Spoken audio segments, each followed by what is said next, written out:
لا شريك له ونشهد أن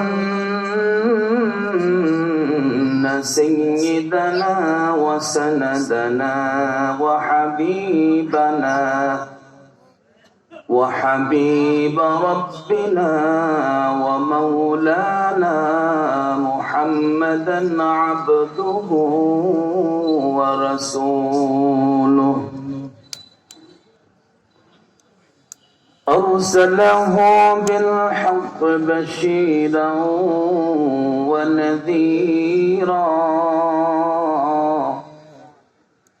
وداعيا إلى الله بإذنه وسراجا منيرا. وقال الله تعالى في كلامه المجيد والفرقانه الحميد: أعوذ بالله من الشيطان الرجيم. بسم الله الرحمن الرحيم.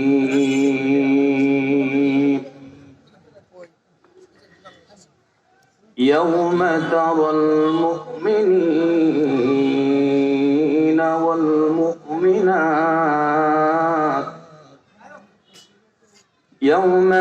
المؤمنين والمؤمنات يسعى نورهم بين أيديهم وبأيمانهم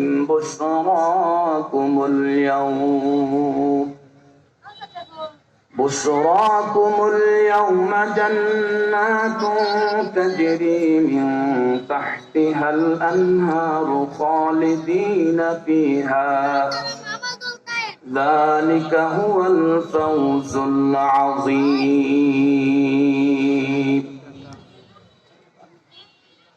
وقال النبي صلى الله عليه وسلم: قل آمنت بالله ثم استقيم. صدق الله العظيم وصدق رسوله النبي الكريم ونحن على ذلك من الشاهدين والشاكرين. সুতারচাপুর কেন্দ্রীয় জামে মসজিদ পূর্ণ নির্মাণ উপলক্ষে এক বিরাট ওয়াজ ও দোয়ার মাহফিলে সম্মানিত সভাপতি জনাব আলহাজ শামসুজ্জামান মুতাওয়াল্লিয়াত মসজিদ, প্রধান অতিথি জনাব মোহাম্মদ তাজুল ইসলাম মৃধা, চেয়ারম্যান 14 নির্বাহী ইউনিয়ন পরিষদ, মঞ্চ উপবিষ্ট জাতির শ্রেষ্ঠ সন্তান ওরাসাতুল আম্বিয়া, মুরব্বানে ইজাম, সম্মুখপানে আমার বয়সী যুবক ভাইরা, পর্দার অন্তরালে আবেদা সালেহা, সম্মানিত মা ও বোনেরা, সর্বপ্রথম ওই রব্বে কারীমের দরবারে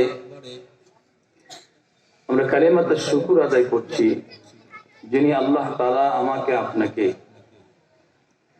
10 মায়ের 10 কুল থেকে যাচাই করে বাছাই করে বিভিন্ন স্থান থেকে আল্লাহ তাআলা আমাদেরকে বেহেশতের বাগানের মধ্যে আসার বসার তৌফিক দান করেছেন। সেজন্য আল্লাহ তাআলার জবান দিয়ে অন্তর থেকে রব্বে কারীমের সন্তুষ্টি অর্জনের জন্য আমরা কালিমাতে শুকর আদায় করছি, দিল থেকে বলি আলহামদুলিল্লাহ। হাজিরিন, আজকের মাহফিলে যিনি প্রধান বক্তা,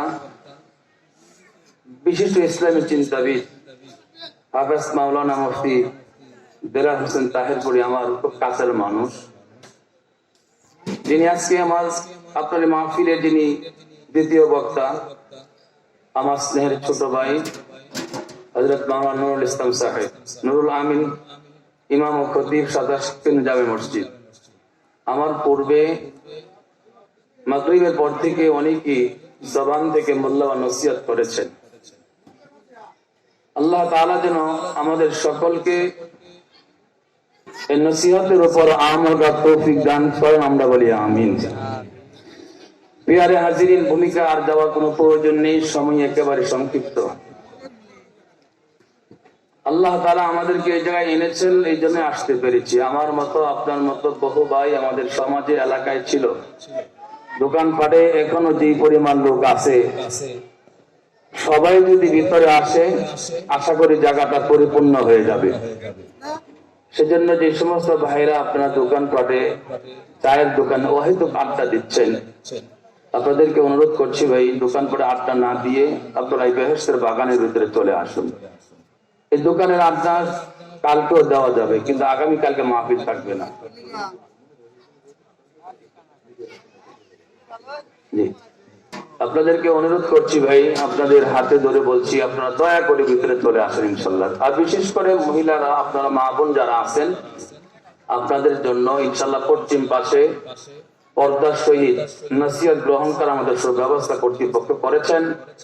আপনারা নিজ দায়িত্বে ইনশাল্লাহ ওখানে ঢুকে যাবেন, এলো পাতারি এদিক সেদিক ঘোরাফেরা করবেন না। প্যারে হাজিরিন,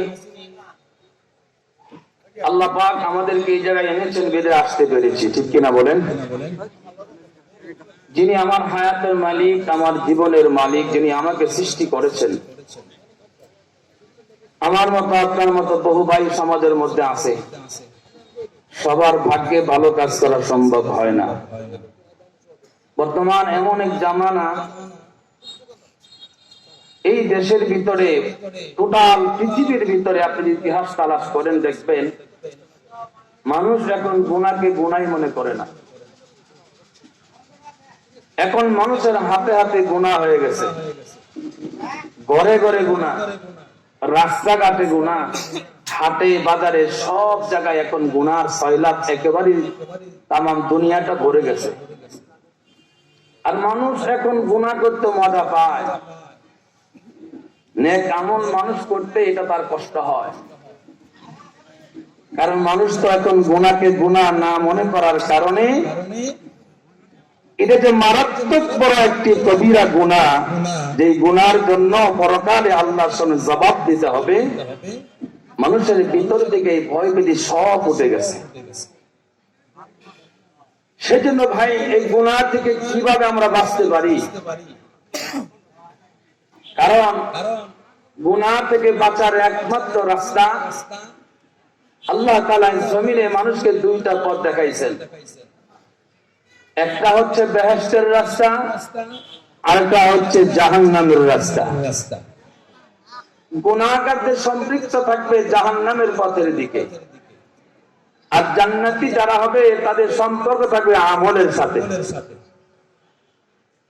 আমল মানুষকে নিয়ে যাবে আল্লাহ পাকের রহমান পর্যন্ত, আর জাহান্নামের যে কাজগুলি মানুষ দুনিয়াতে করবে, এই গুনার বন্ধন, গুনাহ তার সম্পৃক্ত, যেমন জাহান্নামের সাথে রশি লাগানো আছে, ওই গুনাহটাকে নিয়ে যাবে জাহান্নামের দিকে নিয়ে যাবে।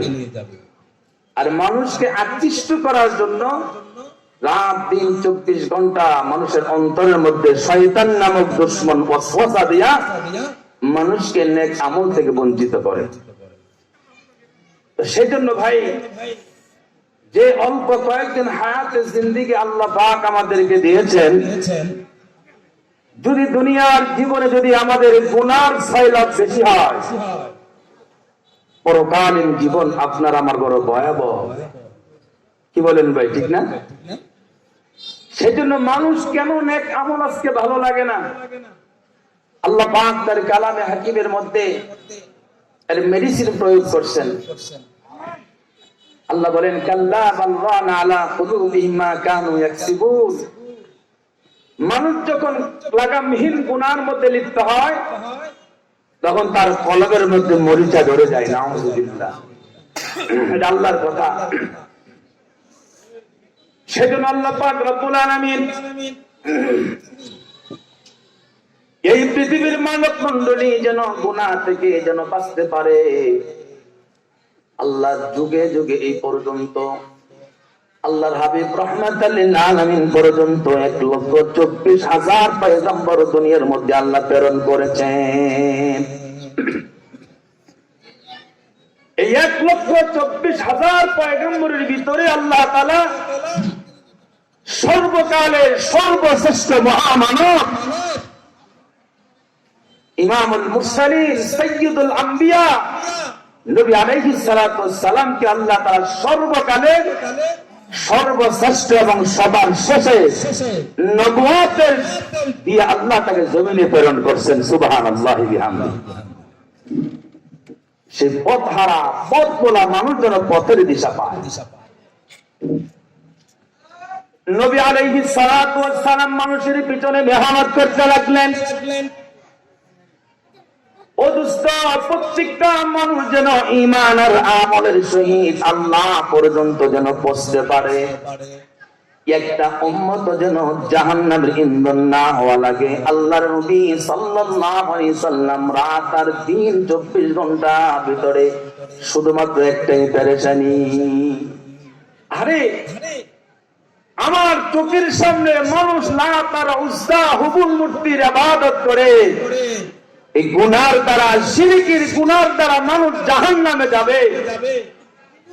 আল্লাহর হাবিবের চোখের সামনে রাসূল পেরেশানি বোধ করতে লাগলেন। আপনারা বলেন, রাসূল সাল্লাল্লাহু আলাইহি সাল্লাম দুনিয়ার জমিন থেকে আল্লাহ পাক নিয়ে গেছেন মুহাম্মদুর রাসূলুল্লাহকে, প্রায় 1450 বছর হয়ে গেল। কিন্তু এর ভিতরে দুনিয়াতে মানুষ আসছে এবং যাচ্ছে, কিয়ামত পর্যন্ত আসবে। কিন্তু ভাই, এই পথ হারা মানুষকে পথের দিশা, এই আল্লাহকে ছেড়ে দিয়ে ক্ষুধাদ্রোহিতার দিকে যে মানুষগুলি হাঁটতেছে, তাদেরকে পথের দিশা, জান্নাতের পথে পরিচালনা করার জন্য আল্লাহ তাআলা দুনিয়ার জমিনে কিয়ামত পর্যন্ত নবী নাই, কিন্তু ওয়ারাসাতুল আম্বিয়াকে নবীর ওয়ারিস হিসাবে জমিনের মধ্যে আল্লাহ তাআলা তাদেরকে রেখে দিয়েছেন। ওরা আপনাকে আমাকে এই পথ বলা মানুষের হাতে ধরে পায়ে ধরে আল্লাহর সাথে সম্পৃক্ত করে দিবে। তাই গরম পানি দিবে। তো সেই জন্য আল্লাহর হাবিব সাল্লাল্লাহু আলাইহি সাল্লাম সময়ের পর সময়, মাসের পর মাস, ভাইরা আমার, এরকম ভাবে উম্মতের পিছনে মেহনত করতে লাগলেন। আর নবীর সংস্রবে যারাই গেল, যারা নবীর পরশ যারাই পেল, আল্লাহ পাক সেই মানুষগুলাকে জমিনের মধ্যে শ্রেষ্ঠ মানুষ, সোনার মানুষ বানায় দিলেন। সুবহানাল্লাহ। কারণ নবীর কদম মোবারক যেই জায়গার মধ্যে লাগছে, সেই জায়গাকে দামি বানায় দিতেন তিনি কে? অদুস্তান নবীর কদম মোবারক, আল্লাহর হাবিবের কদম মোবারক মদিনার মধ্যে লাগার কারণে আল্লাহ সেই মদিনাটাকে মনোয়ার বানায়া আলোকিত শহর আল্লাহ পাক বানায়া দিছে। মক্কার মধ্যে নবীর কদম লাগার কারণে, নবীর জন্মভূমি হওয়ার কারণে আল্লাহর টোটাল জমিনের ভিতরে যতগুলি জায়গা আল্লাহ পাক জমিনের মধ্যে দিয়েছেন, 3 ভাগ যদি হয় পানি, 1 ভাগ হয় যদি স্থল। এই 1 ভাগ স্থলের ভিতরে আল্লাহ পাকের কাছে নবীর জন্মস্থান সবচেয়ে বড় দামি, সবচেয়ে বড় প্রিয় নবীর স্থান। অদুষ্ট নবী আমার এই জায়গার মধ্যে জন্ম নিয়েছেন। টোটাল আরবের ভিতরে আল্লাহ পাক রব্বুল আলামিন ওই শহরকে আল্লাহ পবিত্র করে দিয়েছেন, নিরাপত্তা দান করেছেন। সুবহানাল্লাহ। আর আল্লাহর পয়গম্বরকে আল্লাহ তাআলা এই জমিনের মধ্যে এখন নবীজি শুয়ে আছেন। ও দোস্ত, এই জায়গার দামটা এত পরিমাণ আল্লাহ বাড়ায় দিলেন।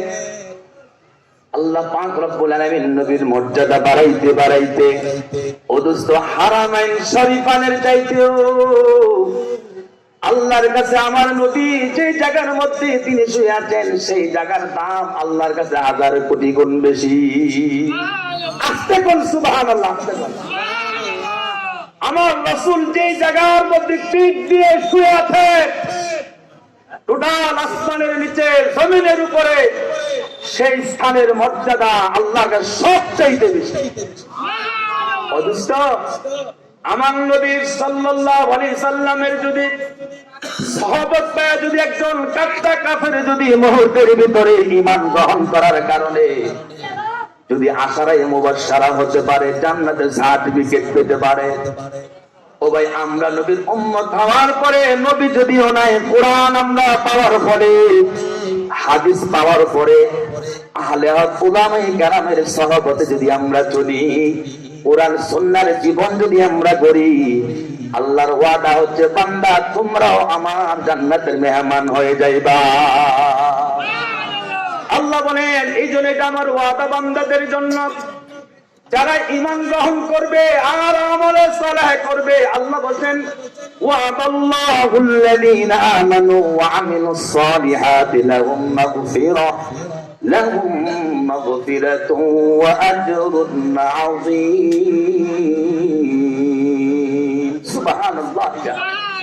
আল্লাহ বলেন, ঈমান আর আমল গ্রহণ করার কারণে, নবীর উম্মত হওয়ার কারণে তোমাদের জন্য বোনাস হচ্ছে লাহুম মাগফিরা, আল্লাহ তোমাদেরকে মাফ করে দিবেন। একটু জিকির করি, লা ইলাহা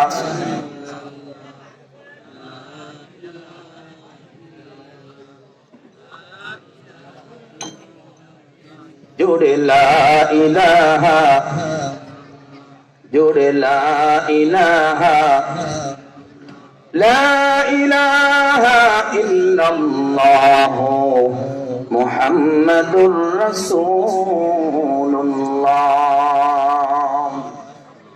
সেই সর্বকালে সর্বশ্রেষ্ঠ পয়গম্বরের উম্মত আল্লাহ আমাদেরকে করেছেন। এই জন্য আপনারা খুশি না বেজার ভাই? যদি খুশি হয়ে থাকেন, রাসূলের উম্মত যেহেতু হতে পেরেছি, আপনাদের প্রতি আমার একটা অনুরোধ থাকবে, 2 রাকাত শুকরানা নামাজ পড়বেন তো ইনশাআল্লাহ ভাই। 2 রাকাত শুকরানা নামাজ পড়বেন যে আল্লাহ তাআলা আমাকে সর্বকালের সর্বশ্রেষ্ঠ মহামানবের উম্মত হিসেবে আল্লাহ আমাকে কবুল করেছেন। সেজন্য ভাই, যেহেতু রাসূলের উম্মত, আমরা কি চাই না গুনাহ মুক্ত জীবন গড়ে রাসূলের সাথে আমাদের একসাথে জান্নাত পেতে? কি আমরা চাই না ভাই? ও ভাই, যদি আপনি গুনাহ মুক্ত জীবন যদি করেন, আল্লাহর পক্ষ থেকে আপনার জন্য বিশেষ বিশেষ ভাবে আল্লাহ তাআলা অনেক কিছু ঘোষণা আল্লাহ প্রদান করেছেন। একটা কথা মনে রাখবেন, গুনাহ এটা এমন এক জুলুম, এমন এক অন্ধকার, দুনিয়ার মধ্যে যারাই গুনাহ করে তারা পরকালীন জীবনে আল্লাহর দিদার থেকে তারা বঞ্চিত হবে। যারা গুনাহের মধ্যে লিপ্ত, ওরা আল্লাহর দিদার থেকে মাহরুম হবে, রাসূলের সাক্ষাৎ থেকে তারা মাহরুম হয়ে যাবে। আল্লাহ পাক বলেছেন, প্রত্যেকটা মানুষের কর্ম অনুযায়ী, সে তার কর্মের অনুযায়ী যে যতটুকু কর্ম করবে, সেই কর্মের জন্য নিজেই অবশ্যই আল্লাহর আদালতে দাঁড়ায়া তার পাশ্চাত্য অবশ্যই তার ভোগ করা লাগবে। আল্লাহ পাক বলে, কুল্লু নাফসিন বিমা কাসাবাত রাহিনা। আপনি যা কর্ম করবেন, যা কামাই করবেন, এটার জন্য দায়ী কে ভাই বলেন? আমি যদি কর্ম খারাপ করি, আমার এই খারাপ কর্ম কি আরেকজন নিবে? আল্লাহ বলছেন নিবে না। তুমি তোমার কর্মের জন্য তুমি দায়বদ্ধ। তোমার বোঝা, তোমার গুনার বোঝা, বদ আমলের বোঝা তুমি মাথায় নিয়ে তুমি দাঁড়াইবা, এটাই বাস্তব। ও ভাই, এই জমিনের ভিতরে আপনি যদি লক্ষ্য করে দেখেন, আপনি যাদের জন্য দিনকে দিন মনে করেন না, রাতকে রাত মনে করেন না, তাদের সুখ শান্তির জন্য আপনি জীবনটাকে একেবারে বিলীন করে দিলেন। ও দোস্ত, এগুলি করতে গিয়ে ডানও দেখেন নাই, বামেও দেখেন নাই, যত প্রকার গুনাহ করার দরকার সব করলেন। আরে সেই গুনাহগুলি তো পরকালীন জীবনে আপনার সাথেই থাকবে, তারা থেকেও পাক নিবে না। ভাইরা, আমার জন্য আপনি দুনিয়ার জমিনে যখন চলবেন, এমন কোন কর্ম করা যাবে না যে পরকালীন জীবনে আমার কর্মের কারণে ধরা খাওয়া লাগে। আপনি ডান হাত দিয়ে কামাই করলেন, বাম হাত দিয়ে কামাই করলেন, ডান আর বাম দিয়া সব কামাই করে আপনি জোগাড় করলেন, কিন্তু এই মুহূর্তে যদি আমার আর আপনার চক্ষুটা যদি আল্লাহ যদি বন্ধ করে দেন, আরে দুনিয়ার জন্য যা কিছু করলেন, দুনিয়া বুকে আমাকে আপনাকে কেউ রাখবে না। দুনিয়া লাঠি দিয়া তাড়ায় দিবে, সাময়িক ভাবে সন্তানরা কাঁদবে, কিন্তু দোস্ত পাপাচার গুলি তো আপনার আমল থেকে কোনোদিন মোচা হবে না। এই জন্য জমিনের মধ্যে বান্দা যখন আল্লাহর নাফরমানি যখন করে, ও দোস্ত পৃথিবীর কেউ যদি সাক্ষী না হয়, আল্লাহ পাক রব্বুল আলামিন সেই বান্দার জন্য সর্বপ্রথম সাক্ষী হয়ে যান। বলেন নাউযুবিল্লাহ। আপনি গোপনে করবেন, প্রকাশ্যে করবেন, হাতে করবেন, চোখ দিয়া করবেন, কর্ণ দিয়া করবেন, যে কোনো অঙ্গ প্রত্যঙ্গ দিয়া দোস্ত আপনি গুনার মধ্যে লিপ্ত হন না কেন, আর পৃথিবীর কেউ যদি নাও জানে আপনার গুনাহ সম্পর্কে জানেন তিনি কে? আওয়াজ দিয়া বলেন তিনি কে? আল্লাহ আলাম ইয়ালামু আন্নাল্লাহ ইয়ালামু সিররাহুম ওয়া নাজওয়াহুম ওয়া আন্নাল্লাহ আল্লামুল গুয়ুব।